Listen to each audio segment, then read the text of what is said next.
Chers frères et sœurs, dans le Seigneur, loué soit Jésus-Christ. Rendons grâce à Dieu une fois de plus pour cette matinée qui nous accorde encore. C'est un privilège de pouvoir invoquer son saint nom.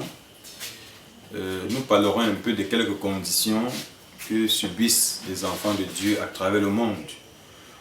Aujourd'hui, on voit des enfants de Dieu qui, lorsqu'ils ont présenté des concours, ou alors lorsqu'ils ont déposé des dossiers dans quelques entreprises, que ce soit pour un travail, on finit souvent par poser quelques conditions.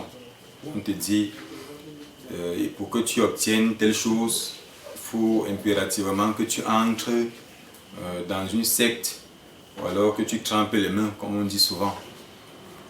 Alors, il faut qu'on comprenne, mes frères, qu'on est dans la fin des temps. On est à la fin des temps et le diable fait tout pour séduire les enfants de Dieu. Il fait tout et pour tout. Et le diable, il faut comprendre une chose. Lorsqu'il vient vers vous, c'est parce que vous avez quelque chose de plus important. Vous avez quelque chose qu'il n'a pas. Parce que le diable n'a rien. La Bible dit que le diable n'est qu'un menteur, ce n'est qu'un voleur. Donc le diable vole à côté, il vole là où il y a un peu de vide là, pour vouloir montrer aux yeux du monde entier qu'il fait des miracles. Oui, il fait ces miracles-là à partir du vol.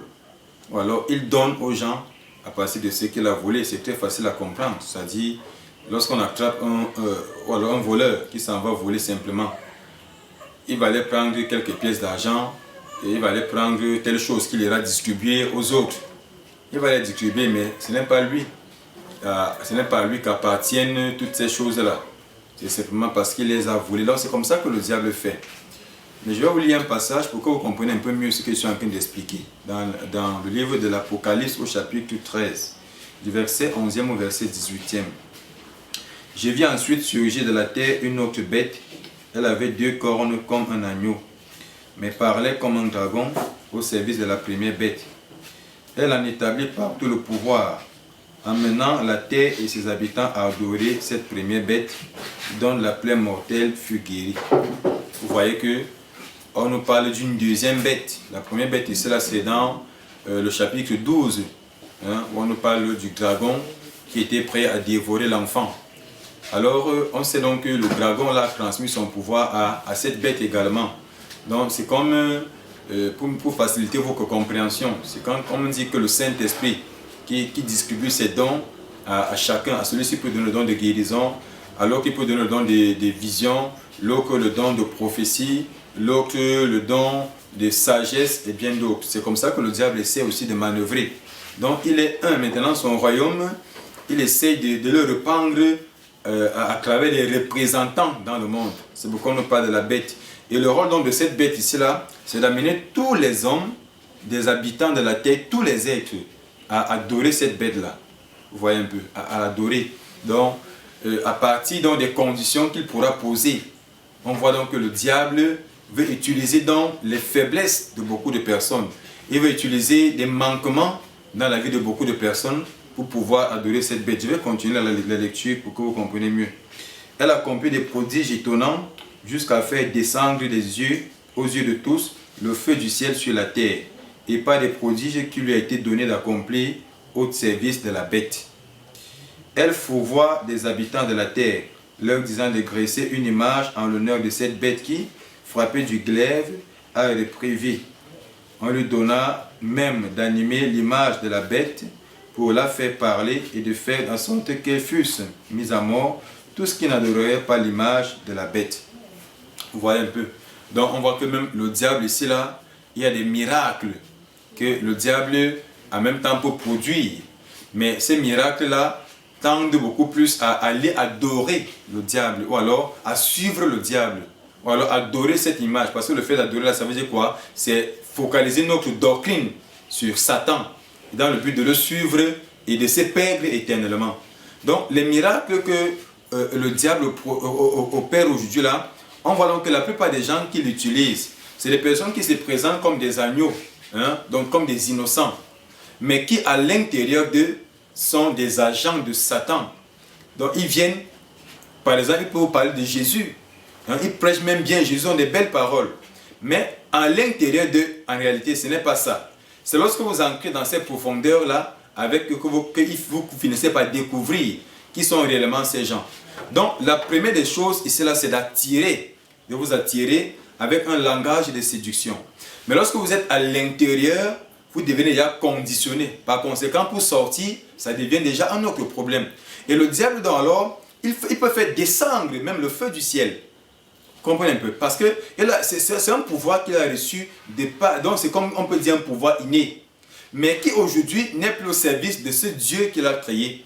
Mais il exerce ce pouvoir-là dans les ténèbres, dans le but de détruire ou alors dans le but de diviser.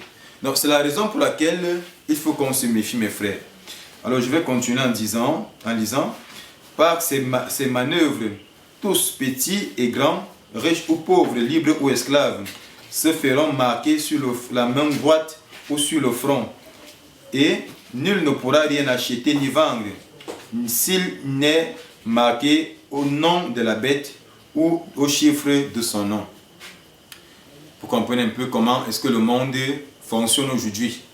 Si par exemple tu n'as pas cette marque de la bête, on parle du front, on parle également de la main.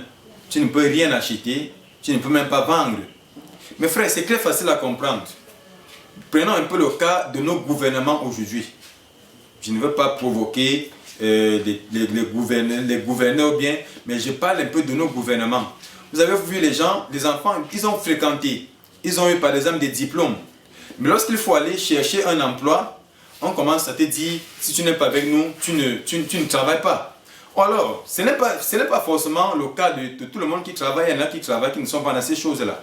Mais la plupart de ceux qui sont conditionnés, et lorsqu'on te refuse même le travail, tu décides de vendre ta tomate en bordure de route. Tu décides de vendre ta tomate même au marché, de façon même légale. C'est ces mêmes gens qui viendront te combattre pour te dire que non, tu n'as même pas le droit de vendre. Tout simplement parce que tu n'es pas avec eux. Mon frère, malgré tout ce qu'ils vont t'infliger comme persécution, comme souffrance, n'entre jamais dans ces choses-là. Attends le moment que Dieu a réservé pour toi. Ce qui est sûr, le temps de Dieu pour toi, c'est le meilleur. Les années vont passer, les mois vont passer, les semaines passeront même, les jours. Mais tant que Dieu n'a pas dit que c'est fini, dis-toi que ce n'est pas fini. Donc tant que Dieu est vivant, et il le sera toujours, c'est un Dieu vivant, et il va manifester sa puissance dans ta vie. Alors la seule chose que tu dois faire, mon frère, c'est de croire. Je vais continuer la lecture. C'est ici qu'il faut de la finesse. Que l'homme doué d'esprit calcule le chiffre de la bête. C'est un chiffre d'homme. Son chiffre, c'est 666. C'est ici qu'il faut de la finesse, mon frère. C'est le moment où il faut être très prudent. C'est le moment où il faut prendre les dispositions de bien marcher avec le Seigneur Jésus. Parce que Jésus même avait prédit toutes ces choses-là. Et il a dit que celui-là qui sera attaché à lui, qui gardera la foi, cette personne-là sera sauvée. Mon frère, c'est le moment de montrer à Jésus que tu as la foi en lui ou alors envers lui. Et c'est par cette foi-là qu'il te sauvera. Je prie ce matin que la tentation de Satan ne te fasse pas perdre la foi. Je prie ce matin que quels que soient les moyens que Lucifer, que les agents de Lucifer, que les démons utiliseront pour t'empêcher d'avancer, pour t'empêcher de recevoir la stabilité, ces moyens-là, Dieu les rend nuls et sans effet. Et que Dieu suscite dans ta vie les moyens qui te permettront d'obtenir le travail. Que Dieu place sur ton chemin des personnes qui t'aideront. Les personnes qui vont t'aider sans condition. Les personnes qui t'aideront sans condition. Je prophétise cela dans ta vie. Et je prie que le Seigneur te comble, qu'il te bénisse. Au nom du Père, du Fils et du Saint-Esprit. Amen.